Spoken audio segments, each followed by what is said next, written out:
Senhor, nós te louvamos, Senhor, porque estamos aqui como igreja do Senhor. Te louvamos, Senhor Deus, pela tua palavra. Te louvamos pela revelação das tuas verdades. Te louvamos porque o Senhor é santo, santo, santo, Senhor. Te louvamos pela presença do teu Espírito em nossas vidas, Senhor. Te louvamos porque um dia conhecemos Jesus, Senhor. Te louvamos, Senhor Deus, por tudo que o Senhor tem feito em nossas vidas, Senhor. No nome de Jesus, Senhor. Nos abençoa esta manhã com a tua palavra. Nos dá entendimento acerca de coisas preciosas do Senhor, Pai. Nos leva a conhecer aquilo que nós humanamente não conhecemos, mas que teu Espírito pode nos revelar, Senhor. No nome de Jesus. Amém. Vamos lá. Vamos lá. João 14, 16 a 18. Quem pegou pode ler. E eu rogarei ao Pai, e Ele vos dará outro Consolador, para que fique convosco para sempre, o Espírito de verdade, que o mundo não pode receber, porque não o vê nem o conhece. Mas vós os conheceis, porque habita convosco e estará em vós. Não vos deixarei órfãos, voltarei para vós. Aleluia. Amém. Que lindo isso aqui. Amém. Jesus está apresentando o que aqui? Vos deixarei, o Pai vos dará o quê? O Consolador. Outro Consolador. Outro. Então tem outro. Se vem outro, é porque tem outro. E esse outro, é o devoção. Quem é esse outro? O primeiro Consolador foi quem? Alguém falou baixinho. Jesus foi o Consolador, o primeiro Consolador, ou, como está no original grego, Paracleto. Paracleto, né? O que é Paracleto? Paracleto vem da palavra grega, é uma palavra grega que foi usada por Jesus e foi usada por João, o apóstolo João, que significa, dentro da cultura grega, vamos lembrar que aquela região toda ali, o mundo daquela época, boa parte dela falava o quê? Grego. Era a segunda língua que virou a língua oficial praticamente de todos os povos dominados pelo Império Romano. Né? O Império Romano, apesar de dominar muitos países daquela região ao redor do Mediterrâneo, ela não conseguiu impor sua língua. A língua que espalhou foi a grega. Aí tem que estudar a história geral para entender esse sentido. Mas Deus sabe o que faz. Né? Paracleto significava o quê? Dentro da cultura grega, como se fosse um advogado na nossa visão atual. Aquele que vai estar ao lado de Nicole, ao lado da família de Nicole, ele trabalha para a família de Nicole, ajudando, aconselhando, dando suporte, socorrendo nas causas que envolvem a família dela. Está ao lado para apoiar, como se fosse o advogado da família, o ajudador, o conselheiro, aquele que vai orientar como se comportar diante da sociedade, diante das coisas, diante dos fatos. Isso era o Paracleto. Por isso que João disse lá em primeira carta de João, aquele versículo que a gente conhece muito: se porém alguém pecar, junto ao Pai. Ele usa a palavra Paracleto. No original é Paracleto. Nós temos um Paracleto diante do Pai.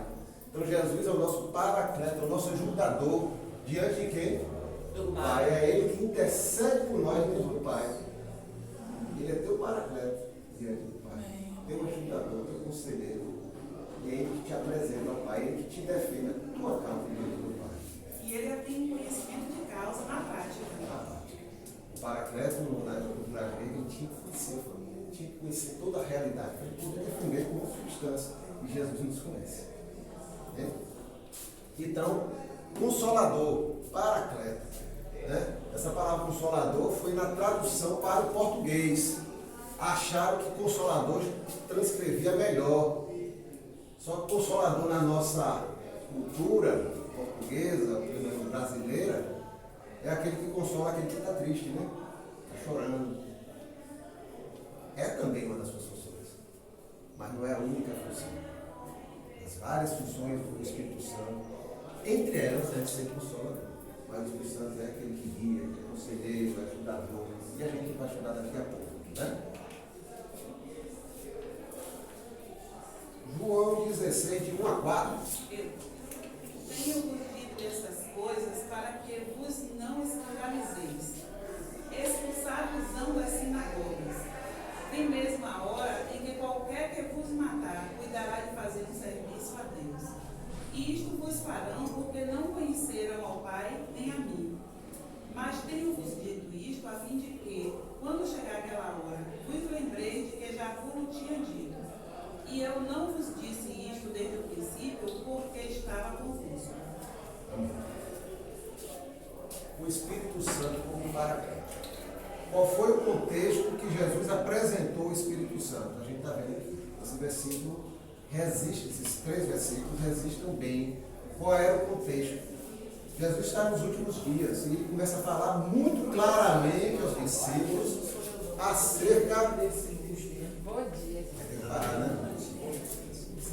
Parar.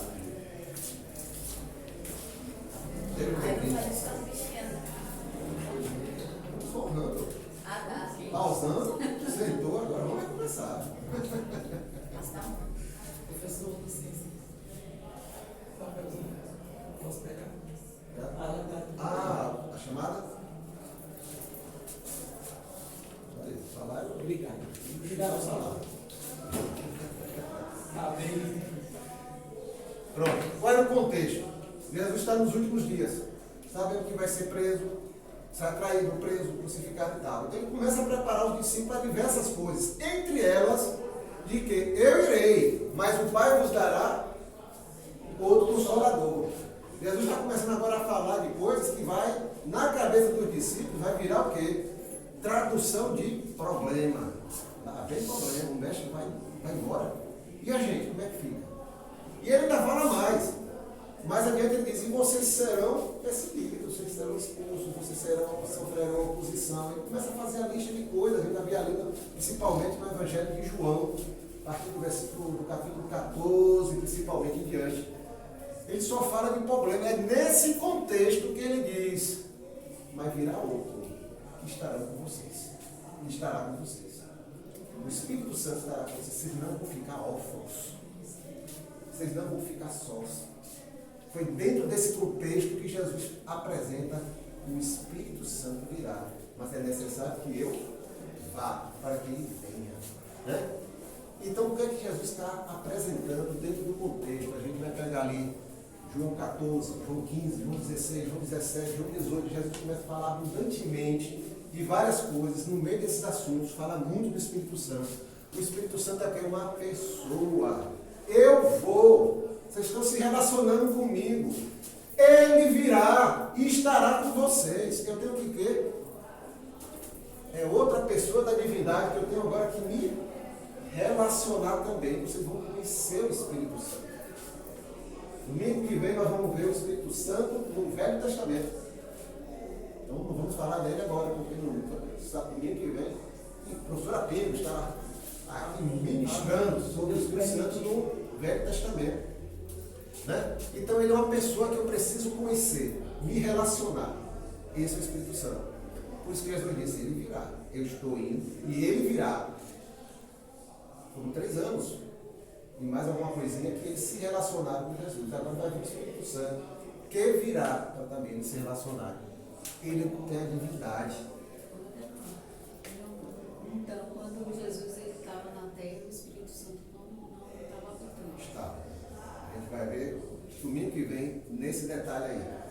Só que o Espírito Santo era dado a algumas poucas pessoas. Né? Profetas, reis, sacerdotes, alguns. Tinham uma missão, podiam receber o Espírito Santo. Né? Por isso que Joel profetiza que com o derramado do Espírito Santo, toda a carne, o Espírito Santo seria derramada sobre toda a carne. Aí agora abriu para todo mundo. Se você é cristão, se você se rendeu ao Senhor, todos recebem o Espírito Santo. Não é mais. Como fala, o véu se rasgou. O véu se rasgou. Aí já é outra coisa. É o derramar do Espírito. Deus agora vai, através do seu Espírito Santo, habitar em todos nós. Mas domingo a gente vai. Aqui é o lugar para desenrolar mesmo. É para todo lugar. Porque quando ele falou isso, que Jesus fala que ele vem para habitar, e eu falei assim, então quando Jesus estava, eu quis saber, Jesus ele estava na terra, ele não estava aqui, porque o Espírito Santo também faz parte de Jesus, né? O Espírito Santo estava. O Moisés estava cheio do Espírito Santo. Os profetas, a maioria dos profetas, né? Estavam cheios do Espírito Santo. João, quando Maria está grávida, quando Isabel está grávida, João ouve a voz de Jesus, é derramado sobre ela o Espírito Santo. Então, muitos pontos. Só que hoje a gente vive essa graça inigualável. Foi aberto a todos, porque você vai lá em Joel 2, você vai ler, e todos receberão o Espírito Santo. Né? Então agora todos nós recebemos. Todo cristão tem o Espírito Santo consigo. Amém? A questão do véu é a abertura do véu, que agora vocês têm acesso direto a Deus. Não há mais um véu que separa, não há mais um rito religioso. Não há mais um sacerdote para o qual você leva ele e ele que vai. Você não tem acesso direto a Deus, não. Você abriu, rasgou o véu. Agora você tem acesso direto ao Santo dos Santos, ao lugar onde Deus está, para você mesmo adorar o Senhor. Amém? Pergunte e pergunte mesmo. A gente só aprende quando a gente pergunta. As perguntas nos movem a sair do lugar, a sair de onde a gente não está sabendo, ou sabendo pouco, ou entender diferente, para um verdadeiro conhecimento. Amém? Vamos lá. Divindade. Então ele é divino. Porque é necessário enfatizar isso aqui. De que ele é uma pessoa e ele é da ele tem seu lado divino. Ele é Deus. Porque muitas religiões, muitos grupos religiosos, inclusive muitos que aparentemente são evangélicos, dizem que o Espírito Santo é uma energia. Não creio no Espírito Santo como uma pessoa e como parte da Trindade. Diz que é uma energia, que é uma força que nos move. Não, o Espírito Santo é uma das pessoas da Trindade. Ele é Deus e ele é uma pessoa com quem eu tenho que me relacionar. Não é uma energia que está fluindo. Ok?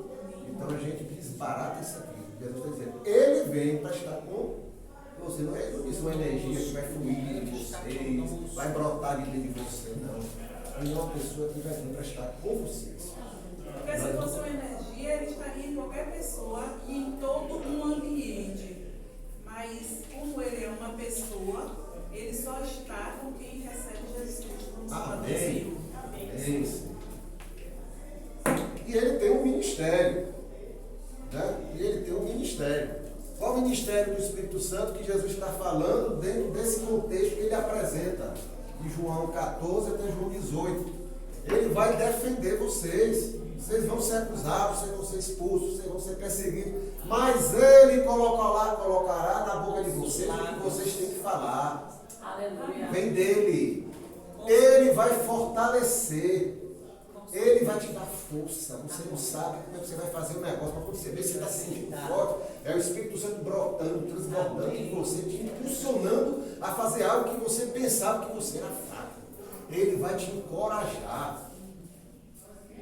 Quantas coisas quando a gente está pleno no Senhor, está em comunhão plena com o Senhor, que a gente faz, que a gente olha para trás, rapaz, como é que eu fiz aqui? Você não fez não, irmão. Deus te levou a fazer. Foi o Espírito Santo que te impulsionou a fazer. É isso que ele faz, ele nos dá ousadia. Quem era Pedro que negou 3 vezes ao Senhor diante de quem? Da serva, diante do servo, diante de um simples soldado que estava ali, que não tinha poder de prender ele. Agora chega Pedro, dias depois, está diante de reis, diante de autoridades, dizendo, não posso deixar de falar do que eu tenho visto e ouvido. Não vou deixar de falar do meu Senhor. Fortalecido, encorajado, ele e João. Glória a Deus. Isso é o Espírito Santo nos fortalecendo, nos encorajando, nos ensinando. Jesus diz, ele vos ensinará, ele vos lembrará tudo que eu vos ensinei. Como é que ele vai ensinar se ele não conviver, não se relacionar conosco, se nós não nos relacionarmos? Como é que ele vai nos fortalecer se ele não está do meu lado? Porque eu tenho que desejar ele comigo. Ele tem que habitar em meu coração. Onde é a morada do Espírito Santo? É aí nesse endereço. Vós sois o templo do Espírito Santo. Vós sois morada de Deus. O Espírito Santo é a tradução, é a expressão prática do que Deus diz, que ia morar no meio do seu povo. Ele mora no seu coração, querido.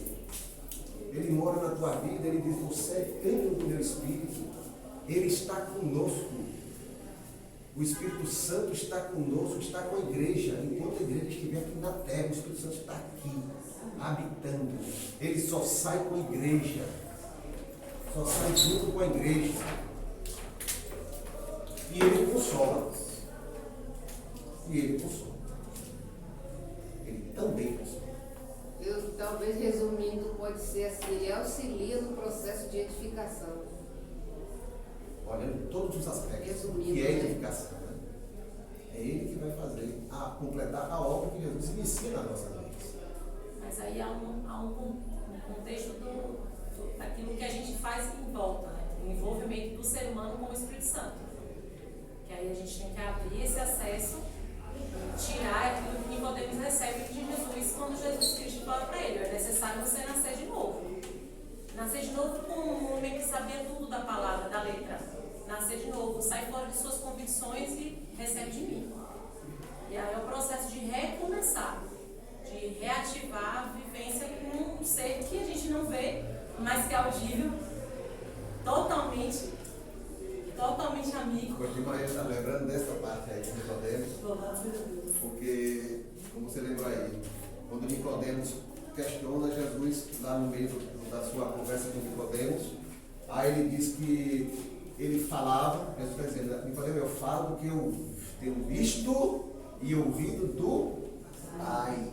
Lá adiante ele vai falar do Espírito Santo. Ele vos ensinará, ele vos lembrará, ele vos guiará em tudo que ele viu do Pai. É a sequência. Jesus veio cumprir o seu ministério aqui na terra. O Espírito Santo agora vem e está aqui, fazendo o quê? A mesma coisa que Jesus fez, nos guiando nas coisas do Pai. E aí eu preciso ter relacionamento com o Espírito Santo, para que ele tenha liberdade de falar o meu coração as coisas que vêm do Pai, não do que vem do que eu penso. Porque o que é religião, como você colocou aí, e isso está aprendendo Nicodemos. O que é que você conhece de Deus? O que é que nós conhecemos de Deus? O que é que você conhece diretamente de Deus? Nós só conhecemos o que Deus permitiu ser conhecido. O que conhecemos de Deus foi o que Ele quis revelar o suficiente para que nós o enxerguemos como Deus. Não é isso? Então é isso que a gente conhece. Aí a religião pega o seguinte: pega isso que Deus nos deu a conhecer, pega esse quadrado e diz: pronto, eu sou autoridade nesse quadrado aqui, tudo que está nesse quadrado sou eu que sei, ninguém sabe mais, eu sou entendido. E não seguir o que eu penso desse quadrado, o que eu penso desse quadrado, as minhas ideias, as minhas doutrinas, as minhas teses, você está errado, você vai ser condenado no fim. E aí você fica preso dentro de um pedaço do conhecimento que não foi você que descobriu, foi Deus que revelou. Então esse conhecimento que Deus te revelou não te pertence. Só que a pessoa que é presa dentro do quadrado religioso, ele acha que aquele conhecimento pertence a ele. E ele, a autoridade máxima, vai dizer o que é certo e o que é errado dentro daquele conhecimento. E Deus, na visão dele, perde o controle sobre o conhecimento dele próprio. Então a religião prende. Também pode entrar dentro de um sistema religioso que julgava conhecer a Deus, saber tudo de Deus, e que Deus não mudaria nada daquilo que ele já recebeu. Só que Deus mudou. Chega Jesus. Mas mudou e profetizou que ia mudar. Deus não faz nada aleatório. Não estava profetizado. Desde o Éden já estava profetizado. Que viria aquele que ia pisar a cabeça de serpente. Moisés disse: virá aquele que será igual a mim, falará a vocês, e será um profeta no meio de vós, melhor do que eu. Mas os religiosos não enxergavam. Porque eles fizeram o quadrado, prenderam o conhecimento que eles adquiriram, e fora disso aqui não existe verdade. Por isso que mataram Jesus. O Filho de Deus estava na frente deles, mas eles não enxergaram, porque Jesus não estava no quadrado deles. Então por isso que nós temos que ter cuidado com a visão religiosa. Religião é o quê? Religar a Deus. Eu sou religado a Deus. Eu não posso fazer disso um quadrado, um quarto fechado, onde Deus não pode entrar e dizer, sou eu que mando aqui, sou eu que governo, sou eu que digo como é que vai ser. Não é você que diz, não. E não é você que vai dizer os outros, sou eu que digo. Eu sou o Senhor. É assim que funciona. E o Espírito Santo vai nos ajudar nisso. Né? Vamos lá, Atos 9:31. Eu pode ler. Assim, pois, as igrejas em toda a Judéia e Galileia e Samaria tinham paz e eram edificadas e se multiplicavam, andando no temor do Senhor e consolação do Espírito Santo. As igrejas em toda a Judéia, Galileia, Judéia no sul, Galileia no norte, Samaria na parte ocidental, ou seja, todo Israel. As igrejas tinham paz e eram edificadas e se multiplicavam, andando no temor do Senhor e na consolação do Espírito Porque ele Santo. fala todas as igrejas. Todas as localidades onde tinham igrejas, Localidades, isso, onde se localidades. reuniam os irmãos que estavam convertidos. Então, no livro, principalmente no livro de Atos, que é muito conhecido, né? Nós vemos as ações do Espírito Santo conduzindo a igreja. E aí o que é que a gente percebe quando a gente lê o livro de Atos e vê o mover do Espírito? Nós podemos ler o livro de Atos estudando várias coisas. Mas quando você estuda vendo o mover do Espírito Santo conduzindo a igreja, a gente fica impactado, maravilhado. Né? Aí a gente vai entender que aqueles irmãos que se converteram, à medida que iam se convertendo, entenderam de forma bem, literalmente, com profundidade, que eles não estavam órfãos de Jesus. Eles entenderam que era se relacionar com o Espírito Santo. Tanto os líderes, apóstolos, pastores, irmãos, todos entenderam. Cada um no seu grau, mas todos entenderam que o Espírito Santo era quem conduzia a igreja. Eles entenderam que era estar com o Espírito Santo, o que era caminhar na direção do Espírito Santo. Né? E aí o Espírito Santo começou a conduzir a igreja. A gente vê ali a partir do Pentecostes. Né? A partir do Pentecostes. Jesus falou a mais de 500 pessoas: aguardai, e do alto vocês vão ser revestidos de poder. Aguardai em Jerusalém. E eles foram aguardar. Mas no dia que o Espírito Santo foi derramado, a Bíblia diz que só tinham 120. Eles receberam a bênção naquele dia. Né? Derramado o Espírito Santo. E a partir dali a gente começa a ver a igreja se movendo. A igreja se movendo. Né? Mas quem movendo a igreja? O Espírito Santo de Deus. Como Jesus já é. Eu estava lendo a lição e fiquei vendo que o Espírito Santo ele é dínamos, né?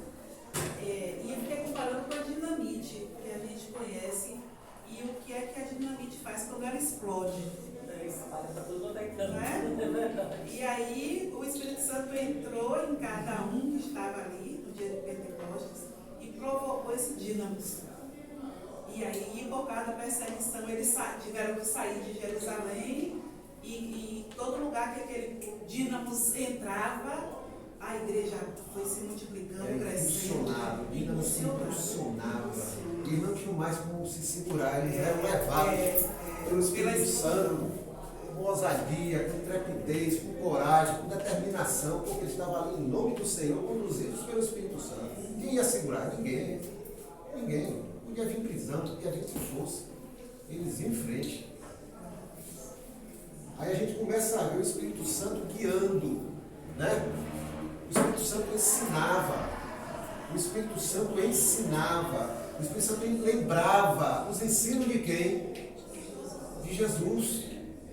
Jesus tinha dito: Ele vos lembrará tudo que eu vos tenho ensinado. Então o Espírito Santo estava ensinando, relembrando, né? Trazendo clareza acerca da palavra que o Senhor tinha deixado. Quantas coisas os discípulos foram entender agora pela clareza que o Espírito Santo estava dando, pela luz que o Espírito Santo estava dando. Como é necessário nós termos o conhecimento da palavra. Você pode talvez não estar entendendo tudo com uma profundidade, com uma clareza que você gostaria de ter. Mas em algum momento, na hora que você menos perceber, ou deixar seu coração aberto, o Espírito Santo vai trazer clareza. E aí você entende. E é diferente ler a Bíblia antes e depois de aceitar Jesus Cristo e ter o Espírito Santo. Totalmente diferente. Eu já ia passando. Pessoa de Já ia passando direto.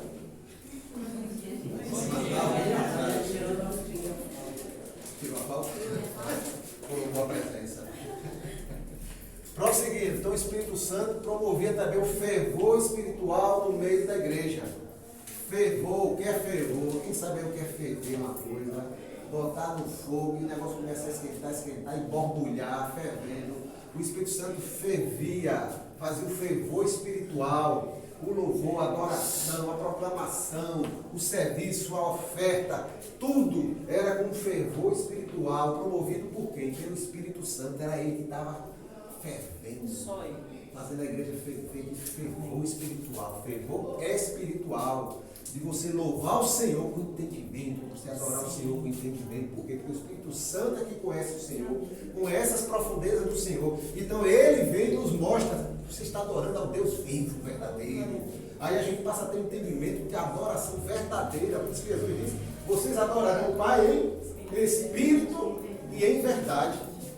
Em espírito e em verdade, porque quando o Espírito flui de nós, nos mostra o verdadeiro caráter do Senhor, os verdadeiros atributos do Senhor, a divindade do Senhor, e quanto Ele é precioso, e que Ele é o nosso Criador, e que Ele é nosso Pai. É esse fervor espiritual que o Espírito Santo nos leva a entender, a viver, e a transbordar da gente. Puxa, fulano é abundante, fulano não sei o quê. O Espírito Santo está abundando na vida da pessoa. Isso tem que ser desenvolvido através do relacionamento com Ele. Né? Ele capacitava para testemunhar. Quem era Pedro antes? Quem eram os discípulos antes? Que fugiram, negaram, abandonaram o Senhor. E agora capacitados pelo Espírito Santo, testemunhando diante de autoridades, de reis, disso e daquilo, mortos, todos eles mortos, menos João, mas preso, mas testemunhando do Senhor. Com autoridade, com firmeza. Isso abalava eles, porque eles não viam eles com medo. Não viam abalado. Por isso que Jesus, cheio do Espírito Santo, quando estava no Getsemane, quando vieram prender, quem conduziu tudo foi Jesus. Os soldados, as pessoas que estavam ali para prender Jesus, estavam todos tremendo. E cometeram vários erros ali. Por isso que Jesus contestou, não, deixa eles irem, e não tem nada a ver com isso. Furou a orelha de ouro, Pedro, faz a tua espada, vocês podem levar. Por que não prenderam lá no tempo quando eu estava lá no meio de vocês? Jesus que conduziu todo, preso, vai ser humilhado, vai ser morto, mas com segurança dada pelo Espírito Santo. Os apóstolos seguiram o mesmo caminho, cheio do Espírito Santo. E assim foi a igreja, e assim foi a história da igreja. Convencendo, vamos depois descer aqui mais em detalhado, convencendo, quem convence é o Espírito Santo. Não é você não, Márcio. Quem convence é o Espírito Santo. Nem você, né? Não é assim para mim não, porque você também não convence não. Viu? Só quem convence é o Espírito Santo. Porque ele conhece o seu interior. E sabe como Deus pode ajudar na tua vida. E sabe como derrubar os teus argumentos que te prendem, que te aprisionam. Amém. Só ele. Fluindo os dons. Nós vamos ter um capítulo do estudo, um dos estudos vai ser sobre os dons do Espírito Santo. Então, algumas coisas a gente não vai descer mais a fundo, por quê? Porque nós vamos ver sobre isso aí. Né? Então, fluindo os dons. Fluindo, desculpe, eu vou ter aqui seus dons. Os dons é de quem? Os dons não é seu não, viu, irmão Gilberto? Fique se apostando que não é teu não, viu? Os dons são do Espírito Santo. Amém. Glória É um a dos Deus. motivos que cria dissensões, problemas na igreja, né, debates, porque muitos se acham dons do Espírito Santo. Não, é do Espírito Santo. Os dons são dele para Glória a Deus. para o quê? Para o trabalho do Senhor, na obra do Senhor, para a edificação do Louvor quê? da glória Da de igreja. Deus. É para isso que são os dons do Espírito Santo. Então a igreja entendeu e se relacionou com o Espírito Santo. Fruto do Espírito, a gente vê lá a lista de fruto do Espírito. Então quem convive com o Espírito, deixa o Espírito Santo ficar dentro de si e se relaciona, o Espírito Santo vai produzir o fruto do Espírito, que está aquela lista lá, que são os ramos desse fruto. Né? escolhendo as lideranças. Quem escolhia as lideranças era o Espírito Santo, era ele que determinava quem ia ser missionário, quem ia ser pastor, quem ia fazer isso, quem ia fazer aquilo, quem ia ser diácono, quem ia conduzir. Ah, mas ele fulano era pastor, sim, mas foi o Espírito Santo que desempenhou. Quem foi receber Paulo com uma comissão de apóstolos? Quem foi visitar Paulo quando ele foi quebrantado pelo Senhor? Foi instruir ele. Quem foi lá visitar ele para lá sem ver? Quem foi? Quem era Ananias? Servo de Deus. Eu falo isso por quê? Porque na minha visão, até muito tempo atrás, Paulo se converteu. O Paulo está lá, está monta uma comissão de apóstolos aí, uma comissão de pastores, bora lá todo mundo para fazer. Não. Um certo discípulo chamado Ananias. Eu disse, é tu que vai. Mas é você que vai. Mas se eu não tenho, eu já te capacitei. É isso aí. Você vai fazer isso, isso, isso. Ele está em tal lugar e você vai dizer isso e isso. O resto é comigo. Deus age dessa forma. É simples. Simples. O Espírito Santo conduzindo, ele usa quem quer, na hora que quer, do jeito que quer, da forma que ele quiser. Ele é o Senhor da igreja. É ele que conduz. Jesus disse: Ele estará convosco todos os dias. Deixa eu só te falar. Presta atenção na situação de Ananias. Olha a conversa que ele tem com o Espírito Santo. O Espírito Santo manda, ele pega, não, mas ele é ele. Aí o Espírito Santo vai, e vai, e vai até o ponto que convence ele. Tá, eu vou. O lado humano, ele manifestou-se. Convencimento de Relacionamento. Uma conversa com o Espírito Santo, uma pessoa está conversando com ele. Isso é importantíssimo. Tranquilo, Maria, estou quebrando esse homem todo. E Bem tranquilo, pode ir. o importante é que ele não obriga, né? A ninguém amar. Ele tenta convencer. Se a pessoa não quiser, ele fica ali. Mas ele não obriga, né? Não impõe. Você vai fazer isso aqui. Comunhão entre os irmãos. É o Espírito Santo que promove a comunhão entre os irmãos. E a gente vê os relatos lá no livro de Atos. A comunhão que havia na igreja. Ao ponto de os incrédulos, a sociedade, ao olhar, os irmãos caíram na graça do povo, porque eles viam a comunhão fluindo no meio do povo de Cristo, no meio da igreja. Comunhão verdadeira. Que só quem pode promover é o Espírito Santo. Nós podemos nos esforçar ao máximo, mas se não for o Espírito que esteja conduzindo todas as coisas, não vai ser a comunhão verdadeira. O Espírito Santo glorificando quem? Jesus. Pai. Jesus disse, ele virá para glorificar o mundo. Então, porque ele estava revelando Jesus. Naquele momento, ele revela o Pai também. Sim. Mas naquele momento, ele tinha que revelar Jesus. Era a continuidade do ministério de Jesus. Pregar Jesus. Exaltar Jesus. Jesus morreu. Vamos lembrar aqui, vamos voltar ao contexto de lá. Jesus morreu, foi humilhado, crucificado, foi ridicularizado. O que é que o Espírito Santo agora vai dizer? Ele é o Senhor dos Senhores. Ele é o Rei dos Reis. Tinha que mostrar isso àquele povo. Dentro daquele contexto. Por quê? É um homem crucificado. Aonde, rapaz? De Nazaré. Filho de carpinteiro. Você agora vem dizer que ele é o Senhor do Senhor, Rei dos Reis. Que ele está sentado ao lado do Pai. Se não for pelo Espírito Santo, quem vai entender isso? Se o Espírito Santo colocar isso no nosso coração, como não vai entender isso? Então, o contexto da época, hoje a gente leva, a gente fica mais tranquilo. Mas vamos nos colocar naquela época. O Espírito Santo veio para É glorificar. muito fácil condenar os irmãos da época. Mas se Jesus viesse hoje nas mesmas condições, muitos de nós teríamos a mesma atitude. Exatamente isso como tem para ele. Você pode ser hipócrita, não, irmãos. É verdade. A gente esperaria que viesse algo glorioso também. Tudo é muito difícil, né? Uma vez eu estava fazendo um estudo sobre os fariseus. Esse rapaz, quando foi um dia, eu amanheci de manhã, eu comecei a orar, aí o Senhor disse, mas tu é fariseu também. Desse jeito. Eu estava quieto, eu fiquei, botei ali no canto, fiz passar o dia todo pensando no que eu tinha feito. Demorou para eu voltar aquele estudo, viu? Demorou para eu voltar aquele estudo, viu?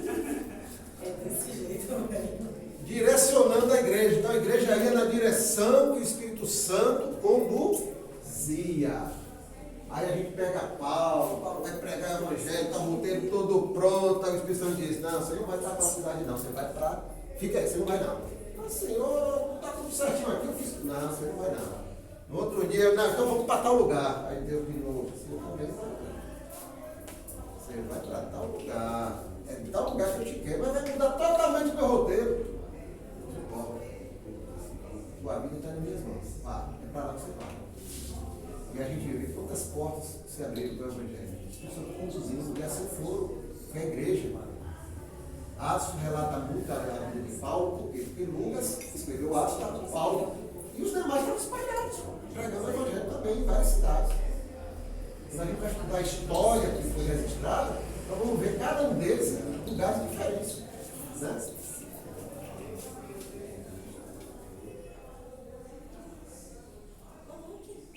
João 16, de 8 a 11. Rapidinho. E quando ele vier, convencerá o mundo do pecado, da justiça e do juízo.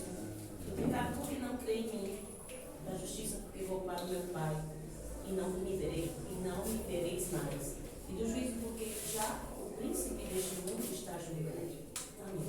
O que é convencer? Está dizendo que o Espírito Santo convencerá. O que significa convencer, seja no português, seja no grego, levar alguém, ou a si mesmo, a aceitar ou admitir um fato como real.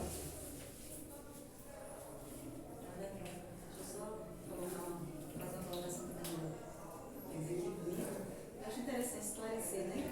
Porque eu não sei se foi você ou se foi alguém que colocou que o Espírito Santo ele convence, ele não obriga.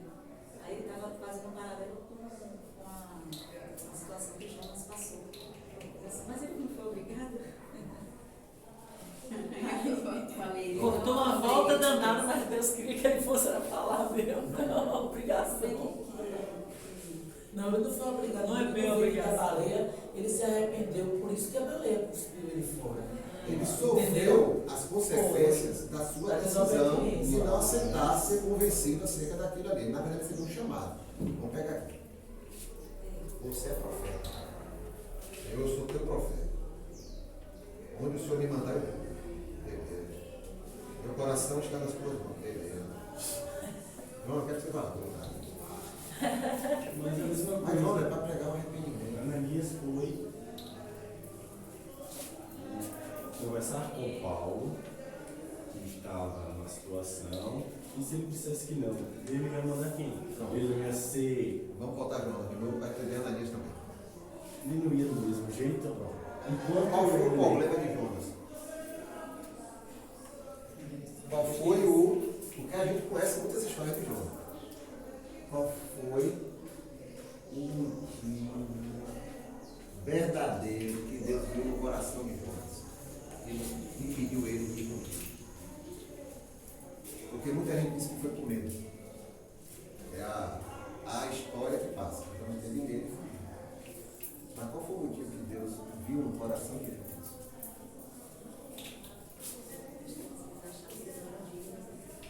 Jonas, na verdade, ele não fugiu por medo dos inimigos. Ele questionou Deus. Aí já, vamos pegar aqui. Havia a missão para Jonas. Mas Deus, Ele questionou mesmo. isso era uma coisa. Só que surgiu um segundo problema. Aqui foi uma situação. A segunda situação. Jonas questionou Deus. Questionou como? Jonas era judeu. Jonas israelense. Só para a gente entender o contexto. Jonas israelense. Na visão deles, de Israel, quem nascia em Israel, a visão, como eu falei, daquele quadrado religioso, ele está dentro desse quadrado, né? Ele enxergava o seguinte: quem é Israel tem as bênçãos de Deus, tem a misericórdia. Mesmo que eu erre, eu mereço a misericórdia de Deus, o perdão de Deus. Quem não é de Israel, condenação, ao castigo, destruição. O povo de Nínive. Os ninivitas estavam crescendo em poder e já tinham ameaçado as fronteiras de Israel, já tinham invadido várias vezes. Lá no futuro eles iam destruir aquela parte onde Jonas morava, que é o norte de Israel. Mas até ali, Jonas conhecia o quê? O rigor dos ninivitas, a impiedade, sanguinários. Foi um dos povos mais sanguinários que houve naquela época da Guerra Antiga. Então, quando Deus diz, Jonas, eu quero que você vá em mim pregar o arrependimento. E se eles se arrependerem, eu vou derramar minha misericórdia sobre eles. E não castigarei eles. Aí, o meu negócio? Não, se eles se arrependerem. Meu povo está aqui em pecado. Nós estamos sofrendo um bocado de coisa. Agora o Senhor disse que eu vou lá em mim, os nossos inimigos. E se eles se converterem, o Senhor terá misericórdia. Vou nada, eu vou embora, vou pular de cá. Aí já passou a ter uma segunda situação. Uma coisa era a missão. A outra coisa foi a questão que surgiu no coração de Jonas. De questionar a misericórdia de Deus sobre quem ele quisesse dar. Fabiano está aqui. Não. Ele não merece a misericórdia de Deus. Merece só ele. Eu vou para a igreja todo dia, eu vou com a vida todo dia para a igreja, eu oro todo dia, eu dou meu dízimo, eu faço isso. Piro não. Piro não. Uma vez por ano. Não quer nem saber de Bíblia. Não merece misericórdia não. Mas Deus disse, ele vai pregar o evangelho a ela. Se ela se converter, eu vou perdoar ela. Ó Senhor, eu não vou pregar não. Não vou pregar não. Não. E outra coisa, não quero nem vê-la. Agora, toda vez que ela estiver no lado de lá, eu passo para de lá. Se ela for no lugar, eu não vou. Mas isso aqui é Deus. Se teu coração realmente ama a Deus, mesmo que você nesse momento esteja em desobediência, Ele vai te tratar para que você volte ao verdadeiro entendimento. E daqui a pouco está Fabiana pregando o evangelho para mim. Jonas foi mais ou menos isso.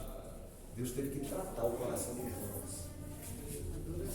Para ele entender que a misericórdia de Deus não é de Jonas. Deus derrama a sua misericórdia sobre quem ele quiser. E no caso de Deus, ele disse que a misericórdia dele, ele queria derramar sobre toda a humanidade. Isso não pertencia a Jonas, pertence a Deus. Ele derrama misericórdia sobre a tua vida, sobre a minha, sobre a Nival, sobre a Edna, sobre João, Maria. Agora, o que você vai fazer com essa misericórdia de Deus pertence a você. Jonas foi, pregou o arrependimento. Os ninivitas se arrependeram. Deus disse que não ia mais castigar. E a história registra que houve uma revolução em Nínive naquela época, durante anos. Houve uma reverência a um Deus único em Nínive. A história registra nos seus livros. Quem foi que levou Jonas? Você pensa que Jonas se convenceu de tudo? Jonas saiu, foi de novo e começou a resmungar. Porque ele viu que o povo tinha se arrependido. E Deus tinha recolhido o castigo e derramou misericórdia. Aí Deus foi agora, acabou a missão de Jonas, Deus agora foi tratar o coração de Jonas, para Jonas reconhecer que Deus é Senhor de todas as coisas. Que quando ele Tanto manda... de Jonas, quanto dos ninivitas, tanto de Israel, quanto dos brasileiros, quanto dos chineses. Por isso que muita gente tem dificuldade de olhar para uma pessoa que fez tanta coisa errada, homicida, um cara que aprontou tudo de mais perverso, e olhar para ele e falar, velho, o cara hoje está pregando o evangelho, tá, olha para a história de Nínive. Olha para a história de Nínive que eles pegam para isso, porque eles eram extremamente perversos. Extremamente perversos. E Deus... Os mais sanguinários que eu Exatamente. Então, o velho e o novo Deus continua sendo o mesmo. O mesmo Deus, misericórdia e graça. Mas a gente conversa mais. Depois daqui a gente conversa mais. Viu? Então o Espírito Santo vem e convence. Convence é o quê? Levar alguém a aceitar uma verdade, uma realidade, um fato.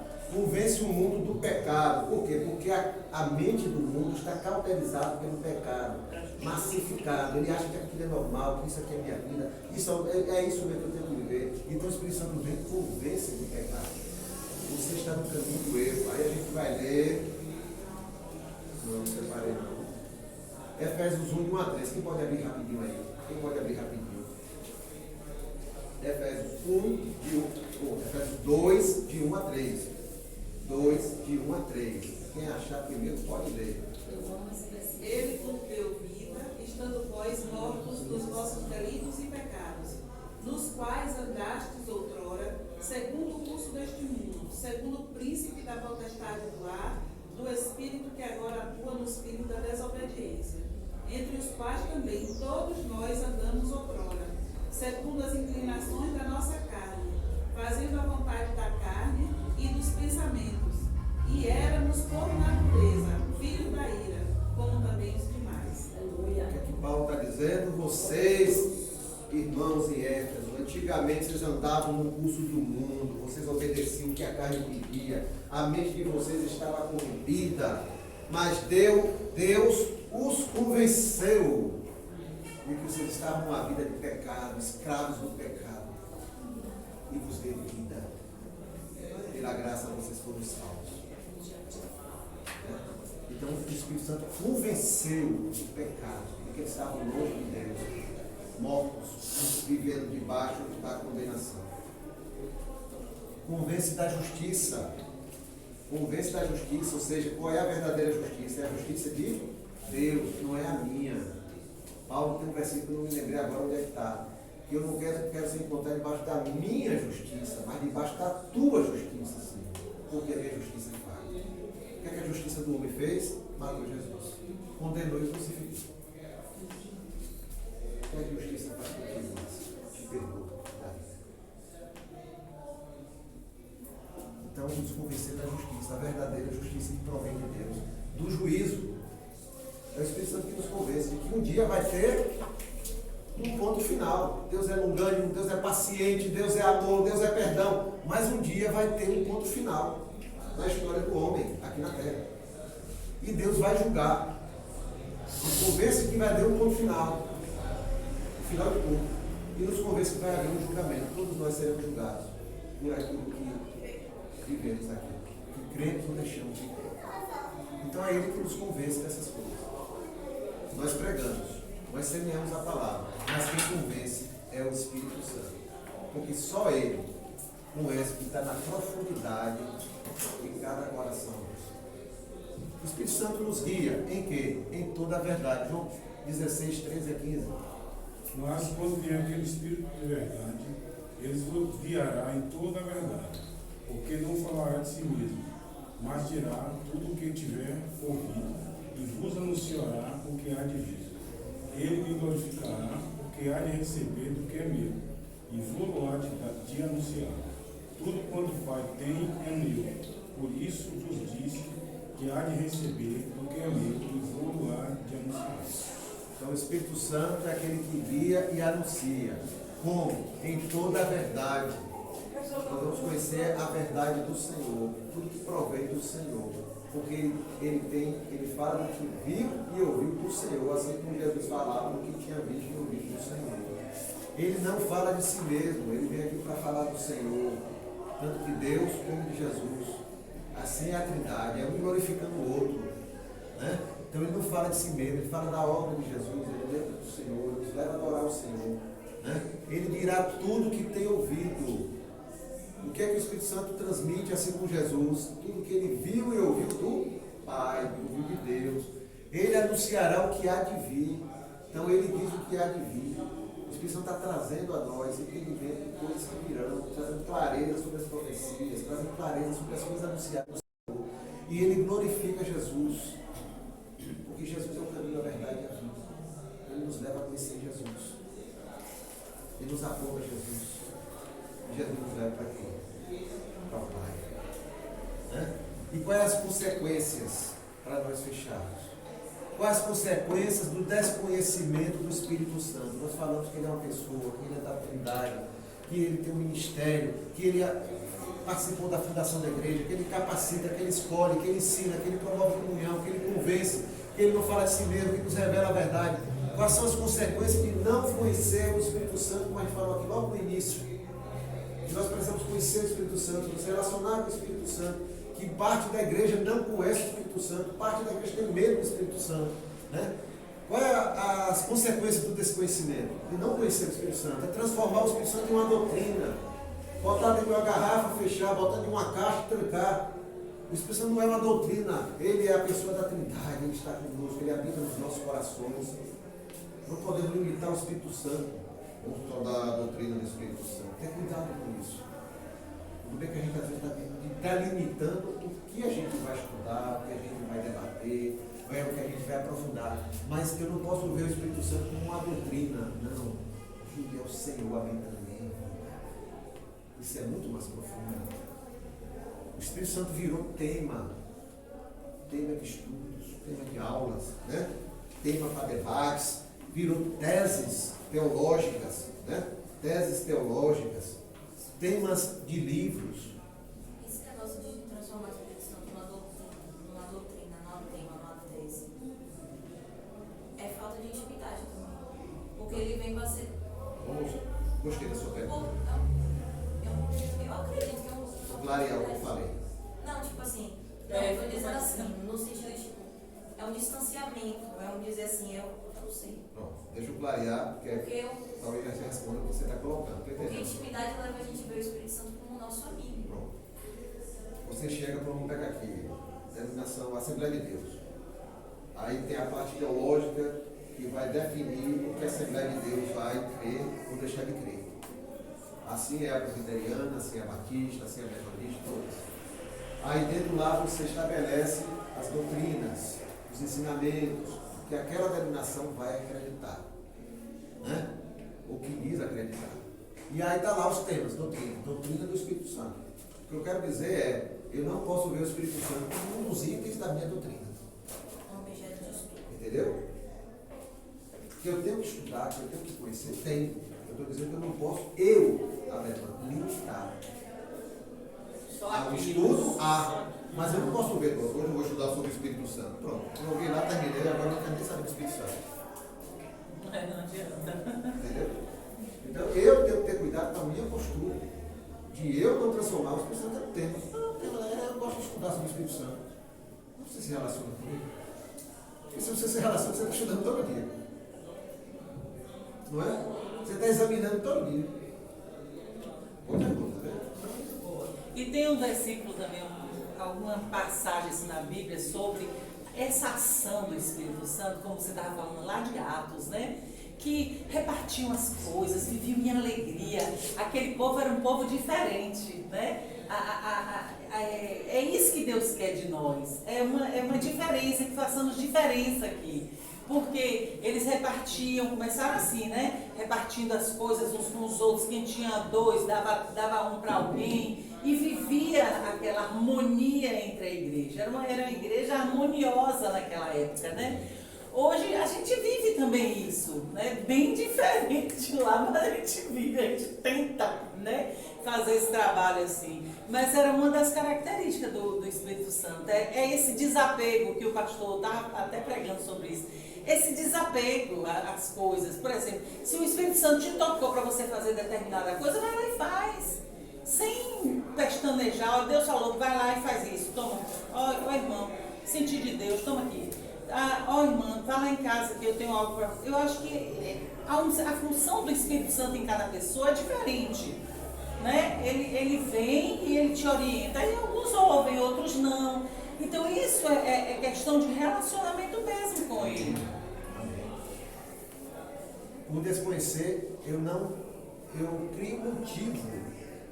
Infelizmente, hoje o Espírito Santo é motivo até para divisões na igreja. Né? Já é muito tempo.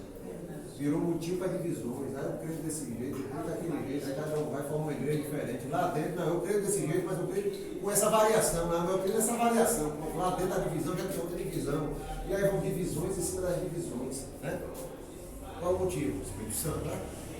O Espírito Santo que promove a comunhão, mas o coração do homem, com seus pretextos, usa o Espírito Santo, o nome do Espírito Santo, para justificar uma divisão, para justificar conflitos. Virar pretexto para minhas ações, minhas reações. Não. Pelo Espírito Santo eu estou aqui. Não, mas pela carne. Né? Então eu não posso usar o Espírito Santo. Por quê? Porque eu desconheço, não crer nele. Não crer na ação do Espírito Santo. Eu não conheço o Espírito Santo. Como é que eu vou crer nele? Se eu não conheço o Espírito Santo, como é que eu vou ter relacionamento com ele? E chega ao ponto de muitos ter medo do Espírito Santo. Infelizmente, essa é a verdade. Quem pode ler aí Atos 19, 1 e 2? 1 e 2. Sucedeu que, enquanto Apolo estava em Corinto, Paulo foi passando por toda a sede aos pregadores, chegou a Efésio. E achando ali alguns discípulos, disse-lhe: recebeste agora ensinar o Espírito Santo quando creste? E eles disseram: nós nem ainda ouvimos que haja o Espírito Santo. Paulo chegou aonde? Efésio. Corinto. Estava em Corinto, foi para Éfeso. E quando chegou em Éfeso, havia alguns discípulos. Esses discípulos eram de quem? Formados por Apolo. Apolo conhecia o Evangelho segundo João Batista. O Evangelho que ele não tinha um conhecimento mais profundo. Jesus já veio. Né? O cordeiro que João falava, o Messias, já tinha vindo, já tinha morrido, já tinha sido crucificado, já tinha ressuscitado. Apolo não sabia. Já tinha derramado. Quando ele passou por lá, tempos atrás, foi. Só que não voltou. Quando Paulo chega, encontra esses homens. E ele começa a falar: não, nem sei que haja Espírito Santo. Olha o nível de evangelho que eles conheciam. Mas estavam vivendo para ser chamado de discípulo. Era o discípulo segundo João Batista. Então a gente está vendo aqui o desconhecimento. E quando Paulo prega sobre Jesus, sobre o Espírito Santo, quanto tempo Paulo ficou ali? 3 anos, formando aquela igreja. E a Bíblia diz que a igreja se multiplicou em Éfeso para a produção do Senhor. A pessoa pode aceitar Jesus e no mesmo instante não ter essa comunhão, o Espírito Santo vir, a pessoa pode crer em Jesus, aceitar Jesus e de repente não sentir o Espírito, ou ele pode fluir depois? É uma pergunta assim, porque a minha foi automática. Na hora que eu aceitei a Jesus, eu já percebi que pessoas, às vezes, eu conversando com as pessoas assim, eu não senti isso, não sei. Porque não é um sentimento. Não é um sentimento, né? Mas se você se converteu de verdade, o Espírito Santo já passa a habitar ali. Já sei passa lá, a Paulo, habitar. o Senhor dizer, isso é meu. Já é seu. E agora eu vou trabalhar na vida dele. Mas a E liberdade pessoa me de trabalhar diz com que o dia nós. a dia dele vai manifestando. Ela me disse que depois é que ela começou a enxergar, a ver Relacionamento. realmente. Acho que é isso. Relacionamento. Aos poucos ele vai manifestando. É verdade. Conclusões de hoje. Aí a gente só está primeiro estudo, viu? Vamos ter mais 12.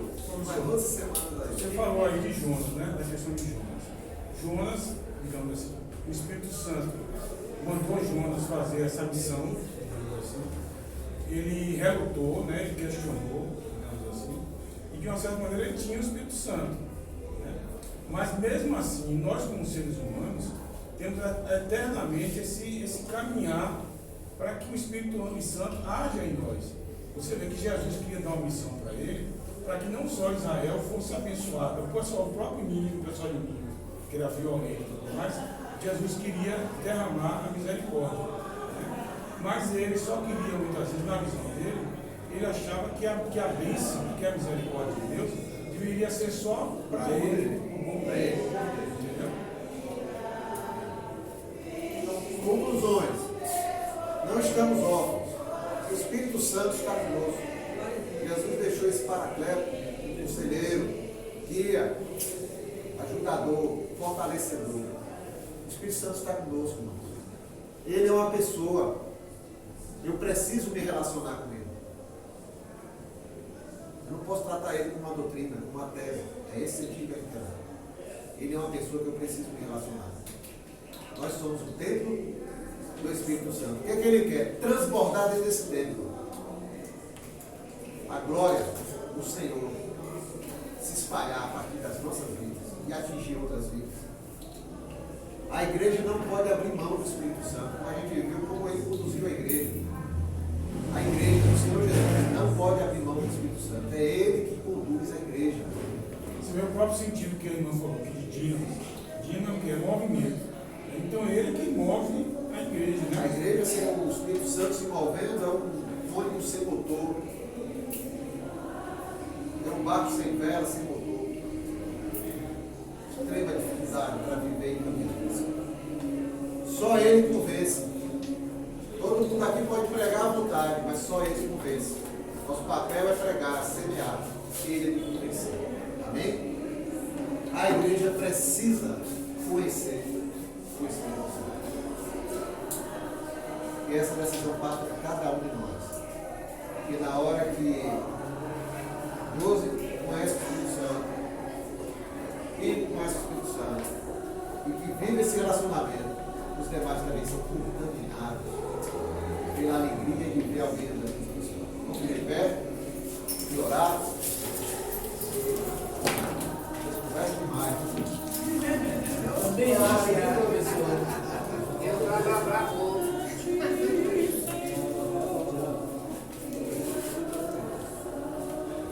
Quem é que pode para orar isso?